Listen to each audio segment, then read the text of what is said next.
Olá, meu querido, você que está estudando aí para a prova da Unesp 2021, segunda fase, já saiu o calendário agora da segunda fase, né? Mas é sempre bom a gente revisar aquilo que foi também conteúdo na prova da primeira fase. Então, e você também que está estudando aí para os vestibulares de 2022, essa é uma bela questão porque, novamente, a Unesp ela aborda um tema da interdisciplinaridade, que é quando você junta aí numa questão a área de uma certa disciplina com outra. No caso aqui, ele juntou a área de física com geografia. Né? A gente fala aí sobre o tema da continentalidade, da maritimidade. Então, são sistemas, são situações aí com que é possível fazer essa ligação entre essas duas matérias. Não é? E também você viu ainda nessa prova uma questão de interdisciplinaridade sobre química e física. Acho que isso é importante você ter claro que cada vez mais os vestibulares tendem a fazer essas relações entre duas ou mais disciplinas. Então aguarde aí você que está estudando para 2022, que provavelmente você vai encontrar em algum dos vestibulares essas questões. E aqui vamos à questão, né? Ela fala que dentre os vários fatores que afetam o clima de determinada região estão a maritimidade e a continentalidade. Você já deve ter ouvido falar disso, está estudando aí, né? Esses fatores estão associados à distância dessa região aos mares e ao oceano. Do ponto de vista da física, os efeitos da maritimidade e da continentalidade estão relacionados ao alto calor específico da água. Aqui é a grande chave do negócio. Você deve saber, isso é muito importante, às vezes alguns professores esquecem de dizer a importância disso, que o calor específico da água é muito grande na comparação com a maioria dos materiais que existem aqui na Terra, ou no universo, né? Mas quando a gente pensa aqui na água, o calor específico dela é 1. E compara, e aí eu peço para que você faça a comparação mentalmente mesmo. Se você pegar 1 quilo de água, 1 litro, né? 1 quilo é equivalente a 1 litro de água, e colocar para esquentar no fogo, lá no seu fogão. Deixar lá numa jarra e colocar para esquentar.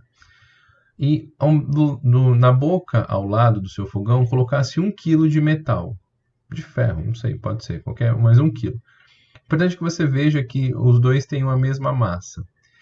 Você vai perceber que a água vai demorar muito mais para esquentar do que o ferro. Isso é esperado.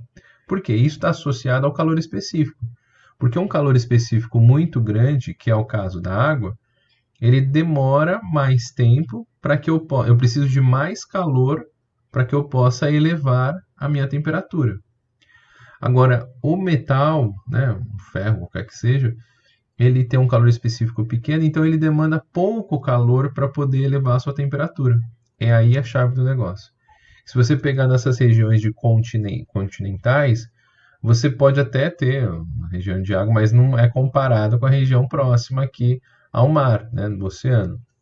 Então aqui você pode perceber que tem muito asfalto, tem muito cimento, que tem calor específicos baixos comparados com o da água, comparado com nesse sistema.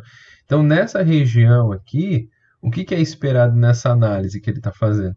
Que nessa região o aumento de temperatura seja mais devagar. Veja, por exemplo, um dia de muito calor que você já foi para a praia, não é? Você foi para a praia e aí põe um pezinho lá na areia. A areia está quente, 11 horas da manhã, meio-dia, a areia está bem quente. Em compensação, a água está morna, tá morna para fria.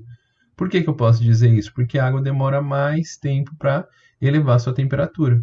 A areia não. A areia, ela rapidamente, por ter um calor específico menor, ela esquenta muito mais rápido. E numa comparação à noite, então lá pelas 8 horas da noite você pisa na areia e a areia está fria. Porque assim como ela é rápida para receber esse calor, ela é rápida para perder esse calor. Né? Então, para o meio ambiente. E aí, em comparação lá com a água do mar, ainda está um pouquinho morna, porque justamente a água é mais lenta para diminuir sua temperatura. Isso é muito legal de você ter isso claro na sua cabeça. Aí ele fala assim, dessas formas, esses fatores afetam a amplitude térmica e a umidade da atmosfera de certo território. Tá bom. As propriedades físicas da água, os fatores climáticos citados fazem com que As áreas banhadas por oceano enfrentam invernos mais moderados, enquanto que em áreas distantes do oceano essa estação é mais bem percebida. Veja, ele está falando uma coisa aqui de amplitude térmica. Ou seja, em áreas banhadas por oceanos, você tem uma grande quantidade de água naquela região, não é? Então, é mais propenso a ter uma diminuição de tempo, né? Demora mais para esquentar e demora mais para esfriar. Então, significa que nessas regiões a amplitude térmica é menor. Então, eles enfrentam em áreas oceânicas invernos mais moderados, enquanto em áreas distantes do oceano essa estação é mais bem percebida. Por quê? Porque aí eu percebo uma grande amplitude térmica, eu consigo baixar bastante a temperatura. Aí eu percebo que no inverno está mais severo ali, né? Então, nas regiões dessa parte de continentalidade, tendo como, claro que existem outros fatores, né? Mas tendo como análise a água aí, né? O calor específico da água, e isso está falando as propriedades físicas da água, então isso é muito importante numa leitura de enunciado. Você tem que fazer aquilo que ele está te perguntando. Podem até ter verdades aqui, mas o que associa isso é de fato a essa menor quantidade de calor necessária para se elevar a temperatura em regiões de continentais, devido ao baixo calor específico desses materiais comparados com o da água. Então, essa alternativa eu acho que é muito válida. Eu já teria olhos para elas. Vamos olhar, como é a primeira resposta, né, e não é uma questão de valor, vamos analisar as outras, né?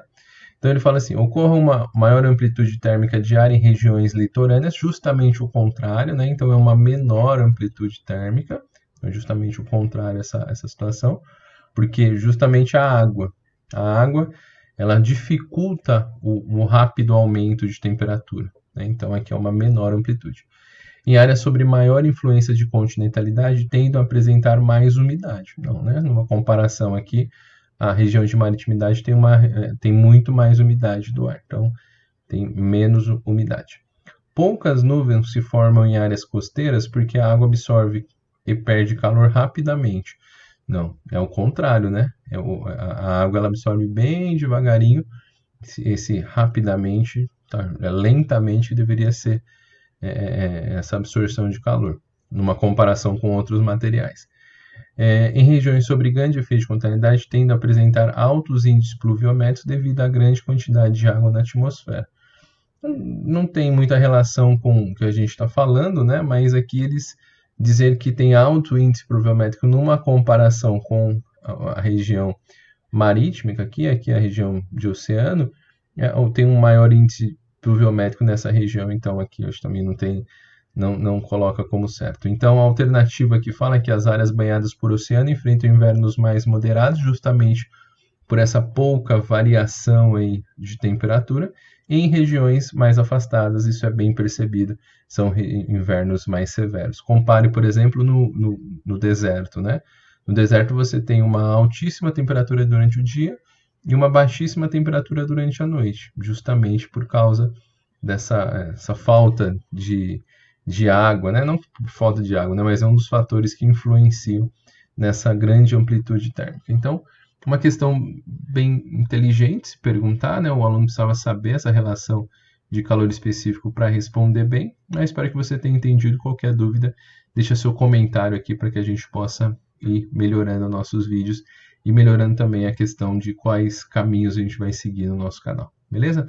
Muito bem, mais uma questãozinha, Unesp 2021.